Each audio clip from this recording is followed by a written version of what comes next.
Apa khabar para pendengar cerita seram The Haunting Cruise dan PN? Pada malam ini, Brother Fai akan kongsikan kisah yang datangnya daripada rakan panel Brother Fai, iaitu Larry Raphael. Di sini beliau akan kongsikan mengenai kisah benar beliau yang bertajuk Pembangkitan Arwah.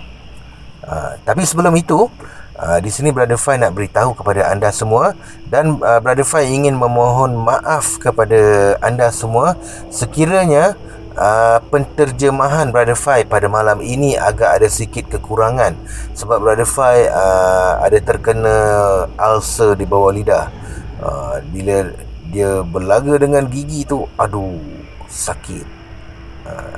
Tapi tak apa, kita akan teruskan juga perkongsian pada malam ini. Okey? Di sini beliau mengatakan, "Hello, saya Larry, dan malam ini saya menulis lagi sebuah kisah benar. Kisah saya ni bukannya rekaan dan bukan copy and paste. Penulisan adalah karya asli dan tulen. Sebelum saya post cerita ini ke grup cerita seram, saya suka agar cerita ini lebih dulu melekat pada dinding Facebook saya. Saya mengambil sikap bertanggungjawab penuh akan karya saya yang autentik dan benar.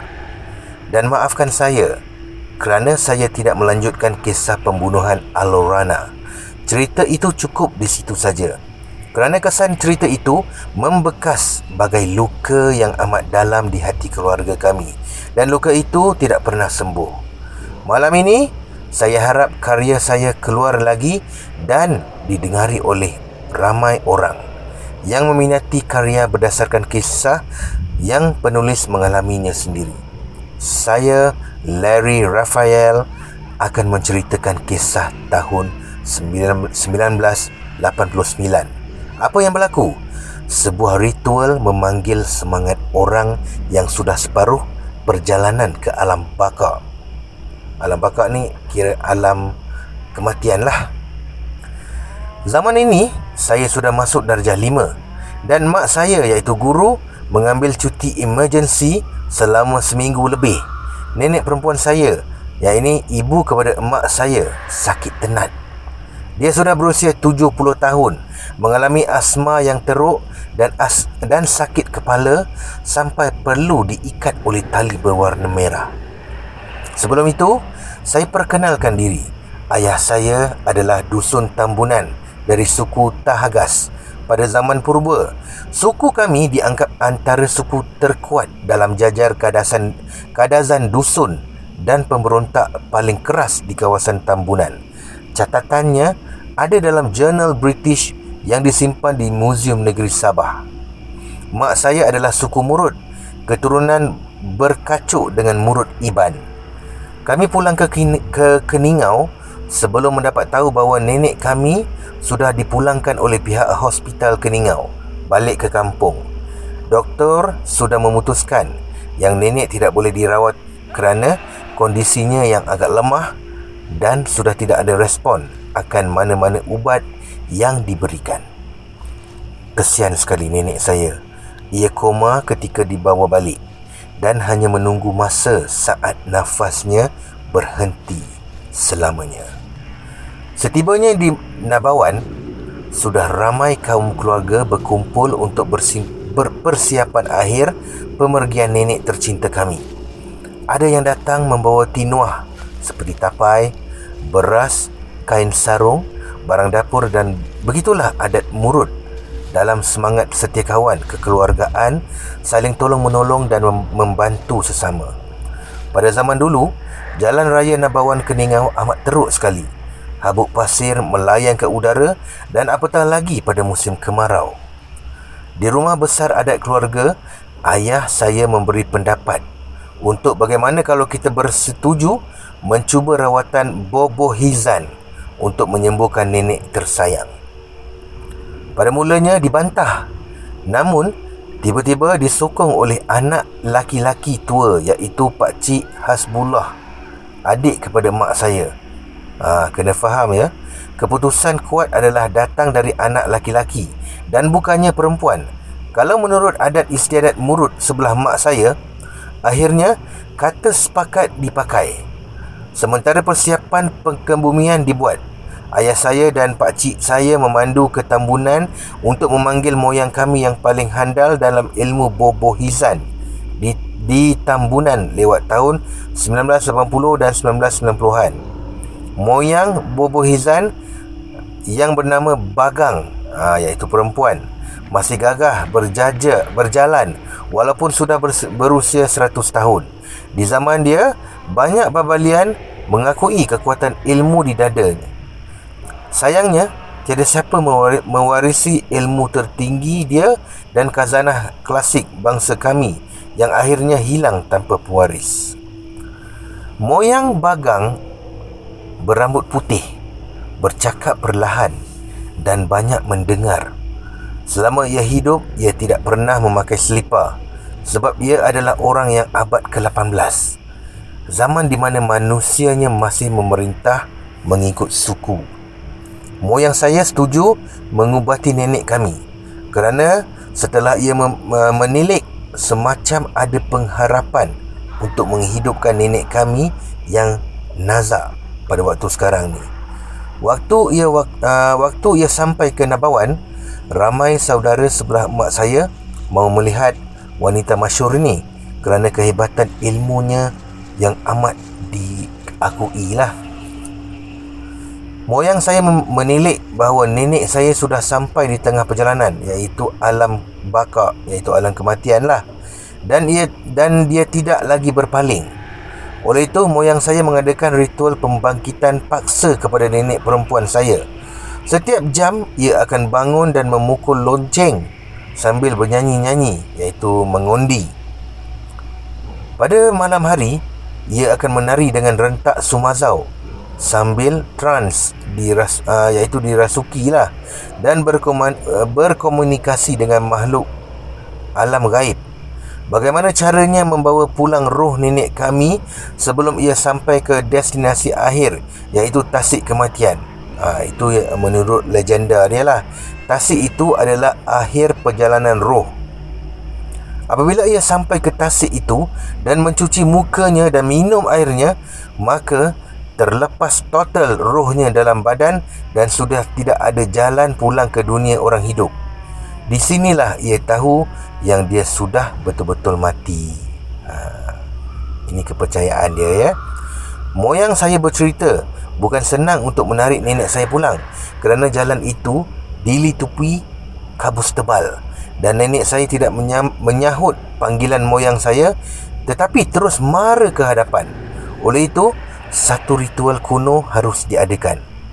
Ritual ini jarang dibuat, tetapi jika dibuat, ia seperti api dengan api bertempur di medan perang. Maaf kerana ini cerita ada menyentuh haiwan khinzir untuk mengadakan ritual. Moyang saya diperintah oleh 7 pelindung, iaitu semangat langit, untuk menyiapkan bahan-bahan perjanjian dan memutuskan kematian. Kepala khinzir itu diikat pada rotan dan sedulang penuh persembahan disiapkan untuk memulakan ritual ini.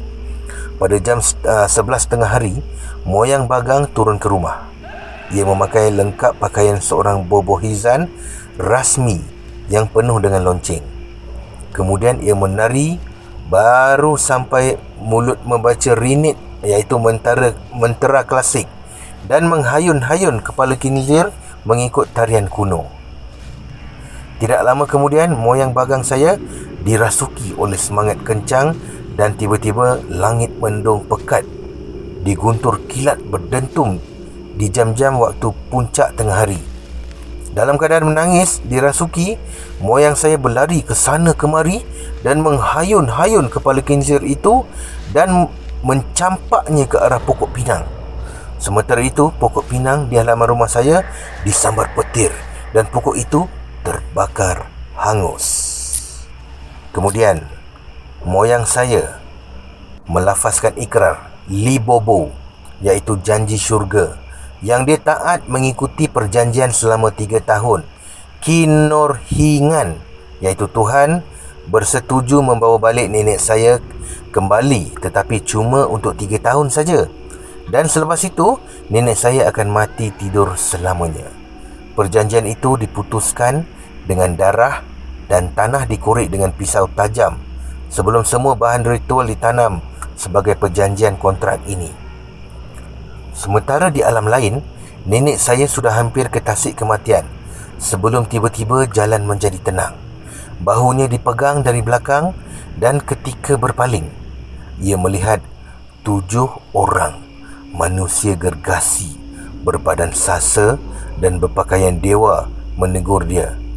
Kata mereka, "Kamu sudah tamat di sini, Kinorhingan, iaitu Tuhan mengizinkan kamu kembali. Pulanglah."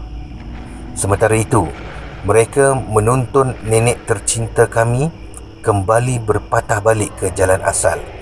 Saat itu, tiba-tiba kabus menyeliputinya dan dia bangun dari tidur yang panjang setelah 3 bulan koma di Hospital Keningau.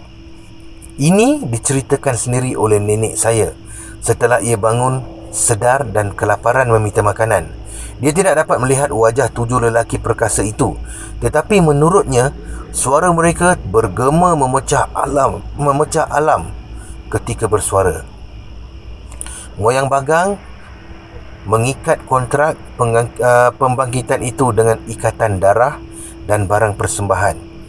Ia berpesan yang cuma 3 tahun saja Kinorhingan berikan kepada nenek perempuan punya jasa kebaikan dan kasih sayang tinggi akan anak dan cucu cicitnya sewaktu hidup. Nenek saya cuma hidup 3 tahun saja dan meninggal tidur pada tahun 1992, tepat seperti apa yang moyang Bagang saya perintahkan.